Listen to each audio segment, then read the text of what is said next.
And every time I think about that song about for like Gladys Knight and them about L.A. was too much for the man, it gets right to my soul. So I land back in Denver, this early 60s, maybe 64, 65, anyway, somewhere around there, with a serious attitude. My mom said, well, there's no point in sitting around being angry, find some other people that feel the same way you do, that things could be better, and get with them and see what they're doing. She said the core group, Congress of Racial Equality, is having a rally in front of Manual, the old high school, and why don't you, go down there and see what they're doing? So I go down there, and so they're having a rally, an anti-Goldwater rally. So I go out there with them, and then they said, why don't you come to the meeting on Tuesday night? So I went to the meeting, and I started, going to the rallies and demonstrations that they were having. There was a demonstration at Denver Dry Goods, which was on the corner of 16th and California. The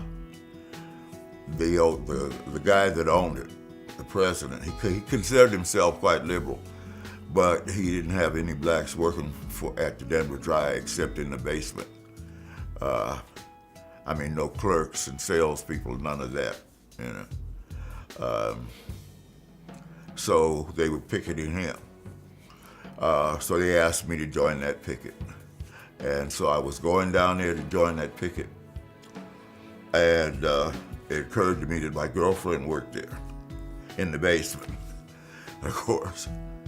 So about the time I got there, and there was an old white lady in tennis shoes, like they make a joke of. And she spit on me. I couldn't believe it, when she saw me picking up the sign. And, I vaguely remember something about nonviolence that they had told me. But it's slipped away. And I fired her up. She wound up laying in the gutter across the street.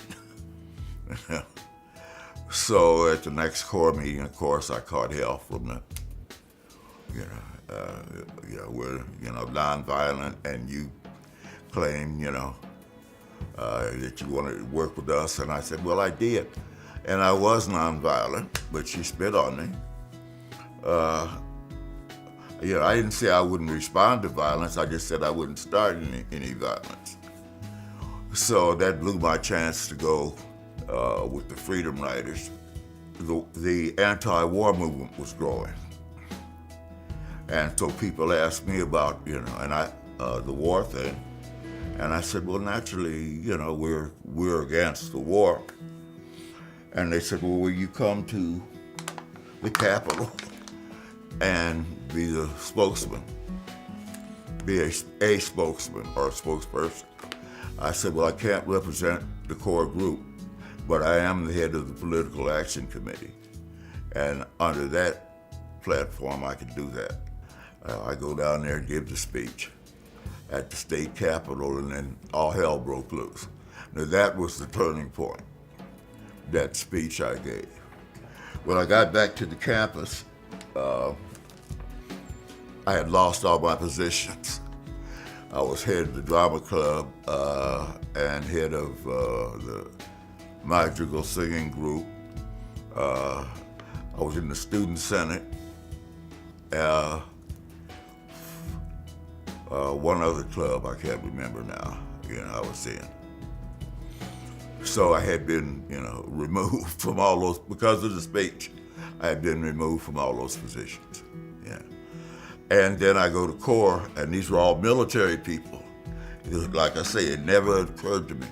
And they were pissed off. My name's Roseanne Rodriguez, and everybody knows me as Rocky, which is a nickname I've had forever, can't get rid of. And I am a Chicano. And on my father's side, we are Mexica people, and on my mother's side, we are Zapoteca people. Chicano is the name we gave to ourselves in 1968. Why? Because after the war of aggression on a peaceful nation by the Americans with Mexico, and they created this border, this Iron Curtain border, people became divided, obviously, and when you would go to Mexico, they wouldn't embrace us. People on the Mexican side, what's now called Old Mexico, said, "Oh, you're Pocho, you're Norte-Americano, you're not one of us." Well, speaking of American Indian movement, it was started by men who had been in prison, and they jumped out of prison and wanted to do something, namely Dennis Banks and Clyde Belcourt. And because of all the disparities going on in Indian land, the horrible conditions on reservations, the lack of education, jobs, all of that. And so they started meeting, and then one of the elders, a woman, had told them once, "Well, you aim to do this, you aim to do that, why don't you guys call yourself AIM, American Indian Movement?" So that's how that name came about.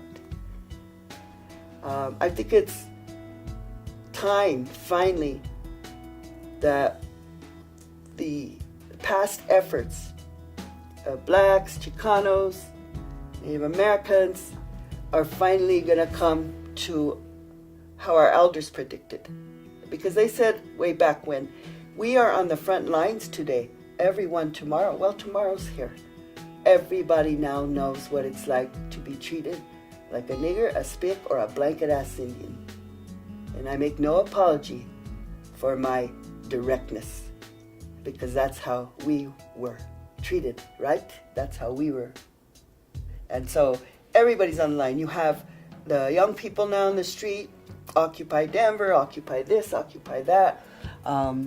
Everybody now knows what it's going to feel like to be dispensable by your own country, your own government.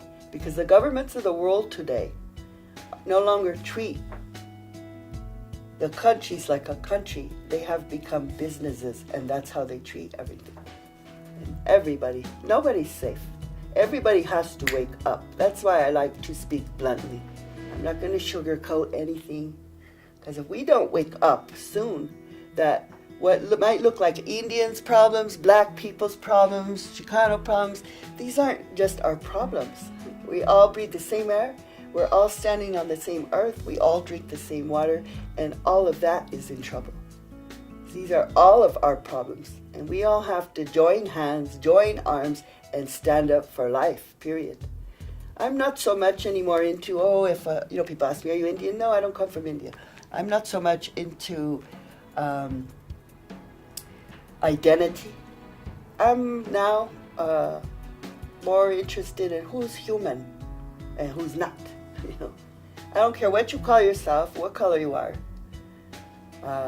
If we can agree that there has to be a new vision for activism today, for all peoples, red, white, black, yellow, working together. That's why I wear this bracelet. Because this is also prophecy of our people. We are seventh generation people. And seventh generation is all nations, and not just all human nations, red, white, black, and yellow.